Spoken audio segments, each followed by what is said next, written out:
ಕ್ಷಮಿಸು. ಪ್ರಮಾದ ನಂದು. ಪ್ರಮಾದ, ಅಸಹಾಯಕತೆ, ಗುರುದ್ರೋಹ, ಮುಕ್ತ ಬಲಿ.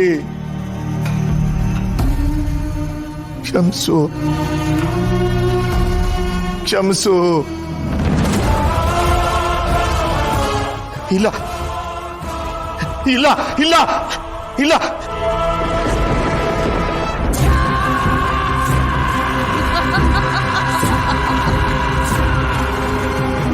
ಮೆರೀತಾ ಇದ್ರಿ ಅಲ್ವಾ?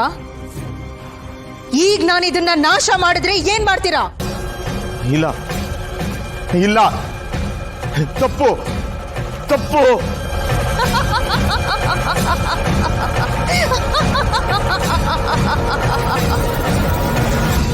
ಅವತ್ತೇನಂದ್ರಿ ನೀವು? ಶರತ್ ಮದ್ವೆ ಚಿತ್ರದಲ್ಲಿ ನಿನ್ನ ಮುಖದಲ್ಲಿ ಭಯ ನೋಡೋದಕ್ಕೆ ಖುಷಿ ಆಗುತ್ತೆ ಅಂತ ಅಲ್ವಾ? ಇವತ್ತು ಅದೇ ಭಯ ನಿಮ್ಮ ಮುಖದಲ್ಲಿ ಕಾಣ್ತಿದೆ. ಪರಿಸ್ಥಿತಿ ನಿಮ್ಮ ಪರ ಇದ್ದಿದ್ದು ಇವತ್ತು ನನ್ನ ಅಂಗಳದಲ್ಲಿದೆ. ವಿಪರ್ಯಾಸ ಅಲ್ವಾ? ಕಾಲಚಕ್ರ ಅಸ್ಥಿರ. ಮಾತಾಡಬೇಡಿ. ಬಂಧನಕ್ಕೊಳಗಾಗಿದ್ರು ನಿಮ್ಮ ಪೊಗರು ಮಾತ್ರ ಕಡಿಮೆ ಆಗಿಲ್ಲ. ಕಾಲಚಕ್ರ ಸುತ್ತುತ್ತಾ ಪರಿಸ್ಥಿತಿ ಇವತ್ತು ನನ್ನ ಪರ ಇರೋದು ಮುಂದೆ ನನ್ನ ವಿರೋಧ ಆಗುತ್ತೆ ಅಂತ ಇದ್ದೀರಾ ಅಲ್ವಾ? ಸ್ವಯಂ ಬಂಧನಕ್ಕೊಳಗಾಗಿ ದಿನಗಣನೆ ಎಣಿಸ್ತಾ ಇದ್ರು ನಿಮ್ಮ ಅಹಂಕಾರ ಮಾತ್ರ ಕಡಿಮೆ ಆಗಿಲ್ಲ. ಈ ಗಳಿಗೆಗೋಸ್ಕರ ನಾನು ತುಂಬಾ ದಿನದಿಂದ ಕಾಯ್ತಾ ಇದ್ದೆ.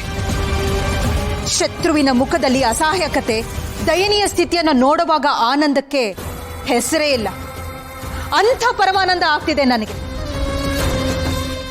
ಒಂದಲ್ಲ ಎರಡಲ್ಲ, ಪ್ರತಿ ಸಲನೂ ನನ್ನ ದಾರಿಗೆ ಅಡ್ಡಾಗಿ ನಿಂತೋರು ನೀವು. ನನ್ನ ನಿಮ್ಮ ಶತ್ರುತ್ವ ಈ ಜನ್ಮದಲ್ಲ ಅನ್ನೋಷ್ಟು ನನ್ನ ಬಗ್ಗೆ ದ್ವೇಷ ಕಾರ್ತಾ ಇದ್ದೀರ. ಈಗ ಏನು ಮಾಡಕ್ಕಾಗದೇ ಇರೋ ಅಸಹಾಯಕತೆಯಲ್ಲಿ ಇದ್ದೀರಾ ನನ್ನ ಮುಂದೆ.